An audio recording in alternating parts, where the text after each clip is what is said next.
अस्सलाम वालेकुम भाईजान। अच्छा, मेरे पास जो प्रेडिक्शन थी ना लास्ट वीक, एग्जैक्ट तकरीबन वही बातें थी। मैंने कहा था भाई आपकी जो ये अगला हफ्ता है ना, ये बड़ा साइडवेज है, लेकिन मैं गलत हो गया ना। साइडवेज से और नीचे चलेगी बात, वो डाउन हो गई, मंदी आ गई, मतलब कि बेरिश मार्केट आ गई और फिर टूटती गई। लेकिन यहाँ पे मैंने एक चीज़ नोट की, आपकी ना बहुत ज़्यादा ये पब्लिक ने बचाने की कोशिश की। पब्लिक ने, इंस्टीट्यूशंस ने और बैंक्स ने मार्केट को कंट्रोल करने की कोशिश की है। लिपी और म्यूचुअल से सेलिंग की है। ये देखो, लिपी जब भी आता है ना, इसने जब सेलिंग करनी होती है, मैंने कहा था म्यूचुअल से सेलिंग करेंगे, ये वाली प्रेडिक्शन ठीक हुई। मैं कहा म्यूचुअल सेलिंग पे आ जाएंगे और मार्केट टूटेगी, और वो टूटी है आपकी मार्केट। ठीक है, यहाँ पे अब एक मसला हो रहा है, बैंक समझ आपको सेटल नहीं कर पा रहे। अगर बैंक सेटल कर जाए तो आपका 25% ऑफ द स्टॉक मार्केट है वो सेव हो जाती है, लेकिन बैंक्स टूटते गए। हाँ, यहाँ पे अब अगले हफ्ते का जो मैंने बताया वो मेरा टारगेट है इस वीडियो में, तो सुनते जाओ। आपकी यूबीएल की आ रही है बोर्ड मीटिंग, सही है, तो यूबीएल एक रैली लेके आ सकता है। रैली का मतलब होता है, बड़े लोगों को फरसान में रैली क्या होता है, रैली का मतलब ये होता है कि ना भाई वो गाड़ी रैली चल रही है, यूबीएल एक झूला दे सकता है। अब मसला फिर भी वहीं पे कहा जाता है कि जब इंडेक्स आपका रेड है ना, तो रैली नहीं बनती स्टॉक में। यहाँ पे एक बात सुनो, अब एक सवाल है कि भाई इंडेक्स को क्या इशू हो रहा है। भाई इंडेक्स को अब साफ होना है, बीमार हो गया ना, 4-5 महीने से नॉन स्टॉप चल रही है। ये आपकी मार्केट पता है 10 मई से चलना शुरू हुई है, नहीं 12 मई से, क्योंकि 9 मई को गिरी थी ना 103 पे, 12 मई को 113 पे था इंडेक्स। तो आज की तारीख में आपका 162 पे बैठा हुआ इंडेक्स, अभी भी रेड पे क्लोज होगा, तो ये 161 या 160 पे ओपन होगा और फिर गिरेगा, नोज डाइव क्रैश, आपका ये नोज डाइव डिप आएगा मंडे को। ठीक है, जब आपका इंडेक्स ठीक नहीं है ना, तो स्टॉक रैली नहीं थी जोर की पकड़ता। यहाँ पे कुछ स्टॉक्स हैं जो रैली में अभी भी चल रहे हैं, उसमें बेको स्टील है और आपका जिलेट वाला स्टॉक है, TRSM है, ये नहीं रुक रहे। थट्टा सीमेंट रोज का रोज कैप लगा रहे, ये रुक ही नहीं रहे ना, इनका भी कैप रुकेगा अगर नोज डाइव क्रैश होता है। 4000 पॉइंट अगर माइनस होती है ना मंडे को मार्केट, अभी मैं मंडे का बता रहा हूँ, आगे 4 और दिन भी है उसके बाद, तो ये रुक जाएंगे थोड़े से, तो यहाँ पे आप एंट्री कर सकते हो। अब सवाल ये भी, बेको का क्या सीन है, किसी ने कमेंट में पूछा, उसका सवाल का जवाब ये है कि भाई बेको पे होने लगा है स्प्लिट, 28 अक्टूबर तक आई थिंक स्प्लिट हो जाएगा, तो रोज का रोज कैप लगा रहा है। लास्ट डेज में आई थिंक सो वो टूट जाएगा ना, तो लास्ट डेज में जब वो टूटेगा तो तब तक वो 78 या 80 के पास होगा, क्योंकि वो रोज का 4 पे ऐड करो तो 50 से, और 4 × 5 = 20, तो 50 + 20 70 के पास जाकर उसका कैप रुकेगा अगर तो रोज कैप लगाता है। ठीक है, तो बेको का अब देखिए क्या बनता है। जिलेट का ये सीन है, वो चलेगी कंपनी, तो जाने से पहले वो पब्लिक उसको पकड़ने की कोशिश करी, पब्लिक तो नहीं मिलेगी पकड़ पा रही है उसको, वो पकड़ रहा है, प्लेयर पकड़ रहा है, सही है। इसके बाद जो बैंक्स में बता दें, यूबीएल है, उसकी बोर्ड मीटिंग आ रही है, POL है, वो 16 को XD हो रहा है, और उसके बाद आपका PSO वो 500 पे चल रहा है, कोशिश कर रहा है, जा नहीं पा रहा, पब्लिक भी कोशिश कर रही है, लेकिन सेल हो जाता है, क्या पता 500 क्रॉस कर जाए। लेकिन लॉन्ग टारगेट से 600 है, बहुत लॉन्ग टर्म, वो ब्रोकर्स करेंगे। ब्रोकर्स कैसे करते हैं, उनका तरीका है, वो अपना तरीके से चलाएंगे। जब UIN CIM का सेटलमेंट्स का मामला होगा ना, तो CIM में जब ज़्यादा जमा हो जाएगा तब वो चला देंगे। जिस तरह माड़ी आपका 700 के बाद चलना शुरू है ना, तो देखो ये भी चल सकता है। एक चीज़ सुन लो, अगर POL ना चला, 750 तक ना गया, तो आप POL का डिविडेंड खा लेना, क्योंकि POL ने आगे दिसंबर में भी एक डिविडेंड देना है, तो डिविडेंड उसका जो आगे भी आ रहा है ना, तो ये टूटता है और फिर रीगेन करता है। अगर ये 50 रुपीज़ ऑलरेडी रीगेन कर, 680 से ले गए 740 तक जा चुका है ना, तो यार 40 और 20 60 रुपये का गेन दे चुका है ऑलरेडी। तो उम्मीद थी कि 800 तक जाएगा, लेकिन वो मार्केट टूट गई ना ऊपर से।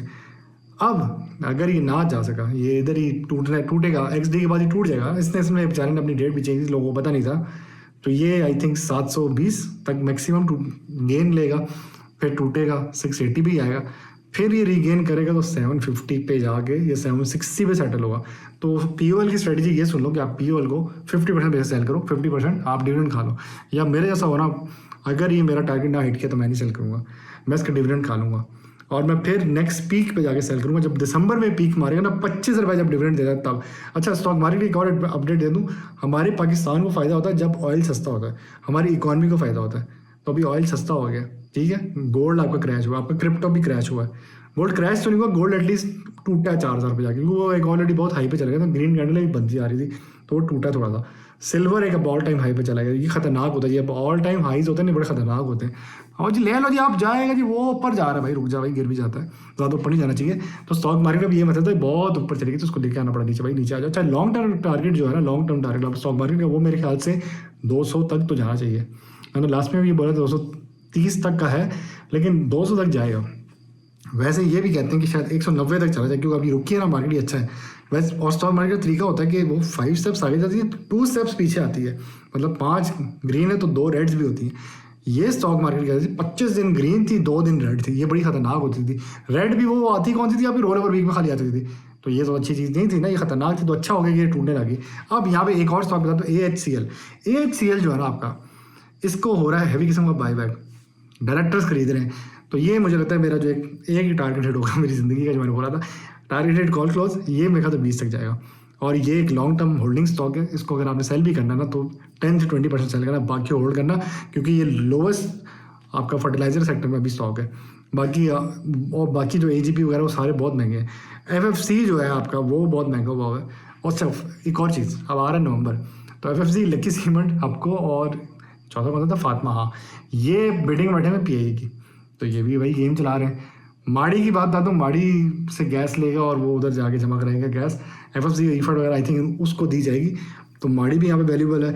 हाँ, एक और स्टॉक का जिसका मैंने कभी मेंशन नहीं किया, वो PTC है। और PTC आपस में मर्ज हो रहे हैं। तो PTC पे अभी भी वो लाओ माल की कॉल जारी हो सारी है।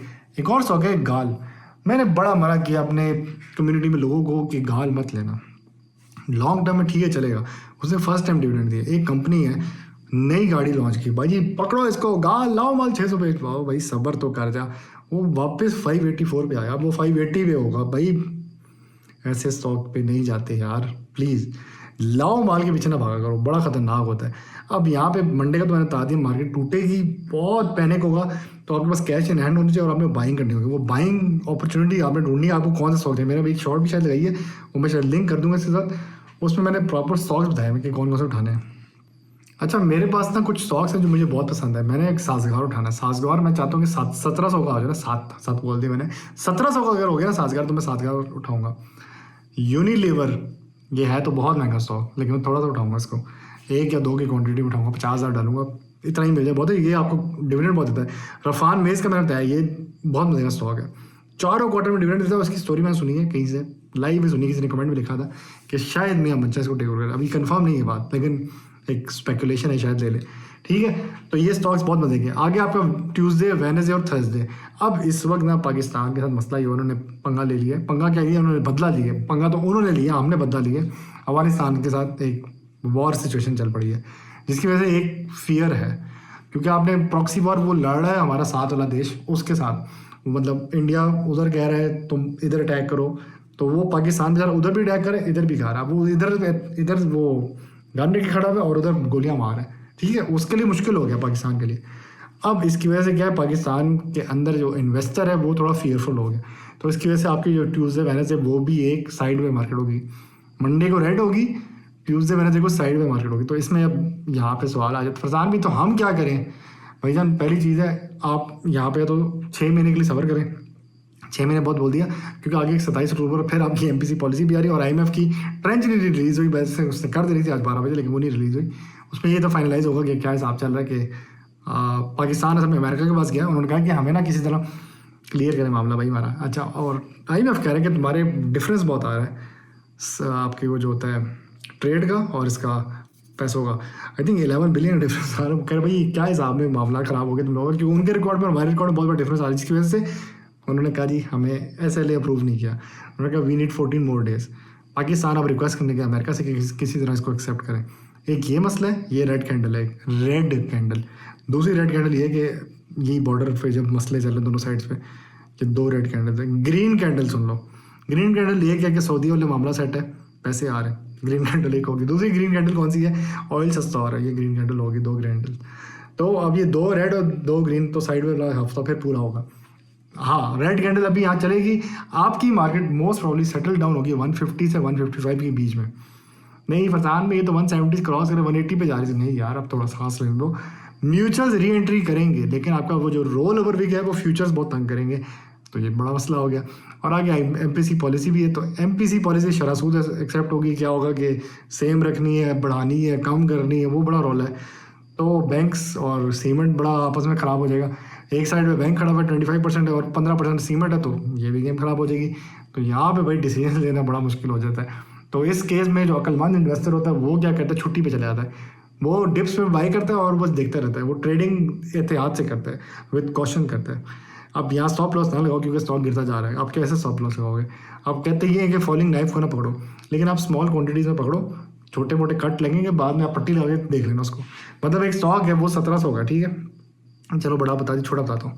एक स्टॉक है के इलेक्ट्रिक टाइप, वो 8 रुपये का, 9 का हो रहा है जी, सऊदीया से मुआहिदा हो गया जी, बड़ा कुछ होने लगा है, सही है। लेकिन जी आपका इंडेक्स टूटा तो वो भी टूटेगा, वो 9 के बजाय 8, 8 से 7, तो जैसे ही गिरता जाएगा हर स्लॉट में आपने उसको 10% करके जमा कर लो, क्योंकि ये 5 रुपये तक मिनिमम गिरेगा। आपने क्या करना है कि पुराना टाइम देखो उसका, जब 9 मई के अराउंड एक स्टॉक की वर्स्ट केस क्या था, ये एडवाइस है मेरी तुम लोगों के लिए। 9 मई और 22 जून, आई थिंक ये 2 डेट से याद कर लो। इसकी वर्स्ट केस में आपने उस स्टॉक की लोवेस्ट देखनी क्या बन रही थी, क्योंकि वो ओरिजिनल प्राइस है स्टॉक की, वहाँ तक ये स्टॉक को जाना चाहिए। हर स्टॉक का नहीं सीन, ये इन स्टॉक्स बता रही जो छोटे स्टॉक्स हैं। बड़े स्टॉक्स में से FFC है, आपको पता होना चाहिए कि बिफोर XD या बिफोर बोर्ड मीटिंग उसकी क्या प्राइस है। मेरी तरफ से FFC को 450 तक गिरना चाहिए या 440 तक। हपको को मैं कहता हूँ तो 200 तक गिरना चाहिए। PSO को 450 पे गिरना चाहिए। आपका साजगार को 1700 तक मिनिमम आना चाहिए। इसी तरह आपका POL को 680 तक गिरना चाहिए। और जी POL के बारे में गलत बोल दिया आपने। OGDC को 250 तक आना चाहिए। आपका PPL को 180 पे आना चाहिए। ये मतलब ये सारे स्टॉक्स में लेवल्स बता रहा हूँ कि इस लेवल तक इनको गिरना चाहिए। हमेशा आप बाकी चैनल्स में देखते हो, कभी तारीफ नहीं करना चाह रहा। और जी यहाँ से याद है जा रहा, मैं खुद भी बताता ये यहाँ से याद हो जाएगा भैया। अब रिवर्स पे आओ ना, फ्यूचर्स की तरह समझाओ, तब कहाँ तक गिरेगा। तो ये जो है ना स्टॉक मार्केट में, अब आपने विद कॉशन चलना है।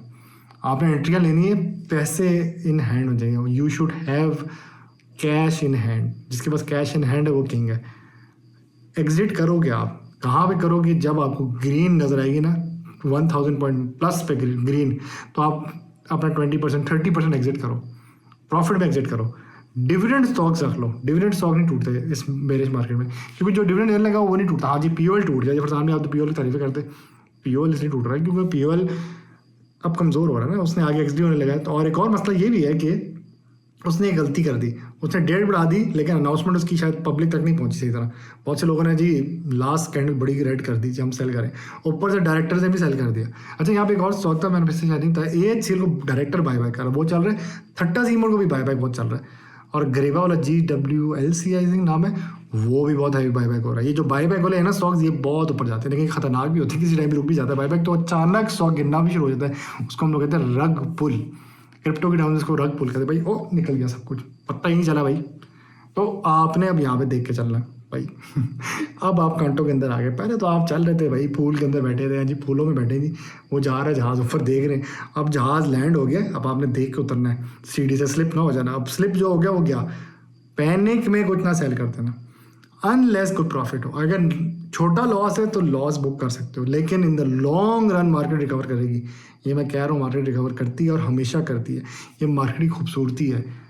1 साल भी लग जाता है कभी बार, ठीक है, लेकिन रिकवर करती है क्योंकि पब्लिक बहुत ज़्यादा आ चुकी है इसके अंदर। पहले ये होता था कि पब्लिक नहीं आ रही थी, इस दफ़ा क्या हो, पब्लिक आ चुकी है। एक और बात, आपका ओरिजिनल इंडेक्स जो है सर में 92,000 पे, ठीक है, लेकिन लेवरेजिंग करके और वो फ्यूचर्स करके ये इतना ऊपर चला गया। अब आपने क्या करना है इस केस में, अगर तो एक्स्ट्रा कैश है तो आप खेलो, नहीं है तो चुप करके देखो और अपने पोर्टफोलियो को नहीं देखना। मैं नहीं देखता भाई, 9 मई को मैंने देखा ही नहीं मेरे पोर्टफोलियो को, मैंने ऐप ही नहीं खोली यार, मैं सिर्फ आगे वेबसाइट पे देख रहा था कि क्या चल रहा है। तो आपने वेबसाइट को देखना कि कौन कौन से स्टॉक आपको पसंद है, बस वहाँ तक रहो, ज़्यादा नहीं पंगे करो। जो पंगे करेगा, पंगा इज़ नॉट चंगा भाई, इधर ये बड़ा खतरनाक है। पैनिक नहीं करना, बस मेरी एडवाइस है। इंशाल्लाह आप लोगों को अल्लाह ताला कामयाब करे।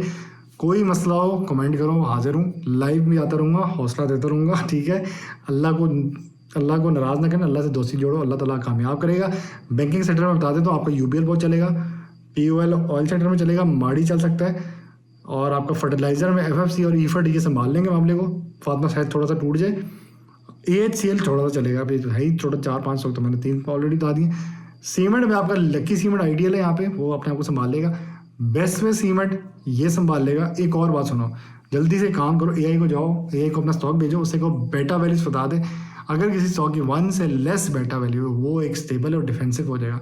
हाँ, सेंटिमेंट में पाकिस्तान स्टॉक मार्केट जल्दी तो शायद ये केस ख़राब भी हो जाए, लेकिन आपके स्टॉक्स अपनी पावर को कंट्रोल करेंगे, डिफेंड करेंगे, उसको नहीं फ़र्क पड़ता इंडेक्स टूटा, वो अपने आप को खड़ा होकर दिखाएगा जी आई एम ओके, कुछ नहीं हुआ। तो आपने बेटा वैल्यू चेक करो, कौन से स्टॉक की 1 से कम है, उसके हिसाब से चलो। और VAR लाजमी देखो, वैल्यू एट रिस्क। मेरी वीडियो में उसकी अच्छी बड़े बताया हुआ वैल्यू एट रिस्क कैसे देखना है, वहाँ से आप अगर 20 से लेस है तो आपका स्टॉक स्टेबल है, 20 से अबव है तो ख़तरनाक है, मतलब वो फिर झूले देगा, वो गिर भी जाएगा। VAR अगर 10 है आइडियल है, ईफर्ट हो गया, कैपको जैसे स्टॉक्स हो गए, OGDC का भी 10.50 वो स्टेबल रहेंगे, उनको इतना फर्क नहीं पड़ेगा। अगर मार्केट गिरती भी है ना धड़ाम करके, ये पैरों पे खड़े होकर दिखाएंगे। तो आपने पैरों पे खड़ा होना है, चलो मैं 15 मिनट से खड़ा हुआ वीडियो बना रहा हूँ यहाँ पे, ठीक है, पैनिक करके गिरना नहीं, अल्लाह ताला इंशाल्लाह बचा लेगा आपको। परेशान हो, याद रखो 9 मई को भी मार्केट गिरी थी तो 12 मई को 10,000 पॉइंट प्लस भी हुई थी। तो शायद ये भी जब ऐसे वजह, हाँ प्लेयर निकले हैं, लेकिन बैंक्स ने 50 रिपोर्ट के हिसाब से बैंकों ने उठाया माल अपना। आई थिंक म्यूचुअल भी री एंटर हो जाएंगे, म्यूचुअल्स को भी कुछ चाहिए स्टॉक्स डिविडेंड के लिए, तो PS और POL को नहीं छोड़ेगा, AHL को नहीं छोड़ेगा, जिसकी XDR पूरे हफ्ते उनको नहीं वो छोड़ेगा। शायद मिस हो गया कोई स्टॉक, ECOP वगैरह मेरे ख्याल से कोई मिस हो गया, बट आई थिंक ये स्टॉक्स चलेंगे। सरल का मैं देख रहा था, सरल को भी अच्छा खासा भाई के लोग नाराज हैं सरल से, यार देखो सरल का जो सट्टा लगता है ना पता नहीं चलता। बनी का देख लो, हाँ एक 100 के बनी का 100 के करीब आता जमा करना, रिस्क पे मेरे पे ना रहना, क्योंकि मुझे लगता है कि बनी ना एक और झूला दे सकता है, कोई पता नहीं, एक रिस्क ही है, दे दे क्या पता। तो भाई ये सीन है, बाकी अल्लाह ताला इंशाल्लाह खुश रखे। अगला हफ्ता आपका जो है क्रिटिकल है, पहला तो रेड है, बाकी तीनों आपके वो हैं, आपकी साइडवेज हैं। फ्राइडे को फिर एक फियर है, एक सिर्फ POL अकेला खड़ा होकर वो लास्ट डेट बिफोर XD कर दिखा देगा, और PSO दिखा देगा, बाकी AHL ये 3 हैवी क्या कहते हैं, हैवी वेट्स हैं जो संभालेंगे। चौथा AHCL है, जो मैं कहता हूँ ये 4 स्टॉक्स हैं जिनका मुझे नज़र आ रहा है कि पोटेंशियल है, चलते रहेंगे। रिफाइनरी से मैं कह सकता हूँ NRL है, जिसका एक चांस है, अगर तो सऊदीया तक गया पाकिस्तान फिर से इस्लाम करने, तो वो रिफाइनरी का टेक ओवर इस्लाम वो शायद चलें। ऑयल सस्ता हो रहा है तो रिफाइनरीज को बहुत फ़ायदा है, तो ATRL, NRL, PRL, सीनर्जी, ये चारों को ज़रा बूस्ट मिल सकता है। तो वही मिलते हैं अगली वीडियो में, सी यू। और परेशान मत हो, ठीक है, मैं इंशाल्लाह आता रहूँगा लाइव भी, पैनिक मत करना। मैं ऑफिस से नहीं आ सकता, but I will try my best to give you support and हौसला। मेरी कम्युनिटी में से ज्वाइन करो। अस्सलाम वालेकुम।